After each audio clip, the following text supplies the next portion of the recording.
and that's too rich for normal running. And we'll see it smoke up in a minute because it doesn't like it. And what I'm going to do, once we get on the road, we're going to start cranking back to probably 1 turn or 3/4 of a turn. This is the timer. This decides when the explosion goes off. And when we're going this way, when we're going forward, this means that it happens after the piston reaches the top and it's starting to go back down again and explodes. The original gasoline engine had a fixed time when the explosion went off. In your truck, there's an automatic vacuum advance that changes the timing all over the place.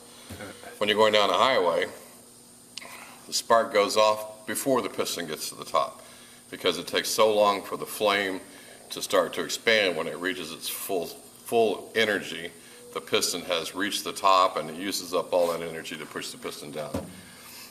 In the old days, it's all done by hand. So in this position, it's going to happen after the piston goes to the top and partway down, then it goes off. Do you find that confusing that the lever's in that position? If it, almost in my mind, it would think that it should be the other direction to get it after top dead center.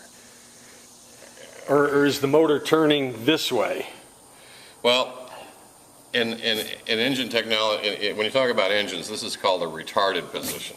It means after top dead center, it means retarded. And if you go up into this position, that's called the advanced, happening before. Okay, all right, that makes sense. Before it reaches the top. Gotcha. Now, if we were going 40 miles an hour down the road, we'd be running this thing almost completely advanced because the piston would be going really, really fast, and this old oil mixed gas takes forever to explode. And by the time that piston got to the top, the flame would have been maximum.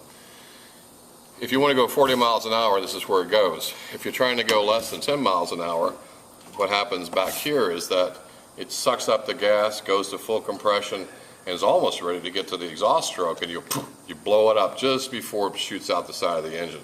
In other words, we threw away almost all the power stroke in order to keep the thing going slow. Gotcha. So this causes the plug to foul, but it keeps us safe. So we're going to be running it retarded. So if we want to go faster, what we'll do is we'll move the spark up to use more and more of the power stroke. This is probably top dead center, and this is before top dead center, up here. So we're going to operate it back retarded, and when we want to control the speed, we're going to notch this up and back. If we have to climb a serious hill, we'll let more or less of the gas mixture in with the throttle. This is just a butterfly valve that controls how much of the gas fuel mixture goes into the engine. And it doesn't sound like what you would do in a car when you step on the gas pedal. When you step on the gas pedal, the computer is doing both of these things. And since we don't have a computer except for us here, we're going to run the throttle pretty much all the way here. Now, later on, we're going to hit a really steep hill, and we'll have to put more gas into the engine and really push on it hard to get up the hill. So we're going to run it in this retarded position most of the day, and this is how I want you to control your speed with this thing. Okay. And that's pretty much it. So let's go ahead and start it up. And I'm going to again look for this top dead center mark down here. It faces back. Turn on the spark. It should be primed. And just give it a pull.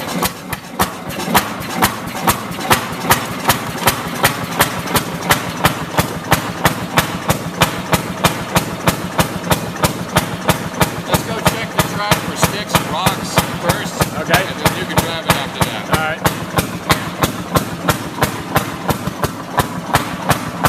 Now, watch this take off. To take off the brake, it only takes a finger's pressure, okay? Little finger. So even that was too much. We stalled the engine. That's the hardest thing people have to do is how much pressure do you put on it. So one little finger's worth at that moment in time. That's engaging the belt you're talking about. Exactly. Yeah. So just a little bit of pressure.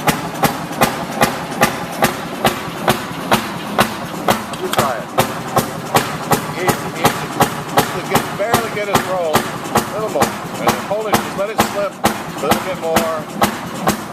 Push try to do is try to keep the engine from stalling so you can give it a little more pressure to go faster.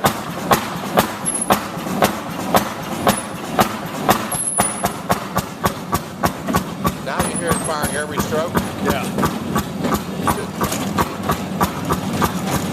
It's like a boat engine. It won't idle until it gets under load.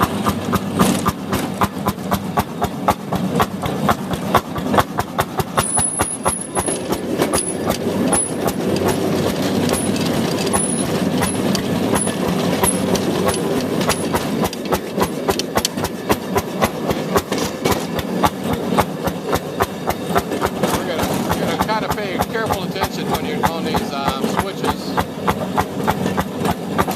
At the frogs? At the frogs. Yeah.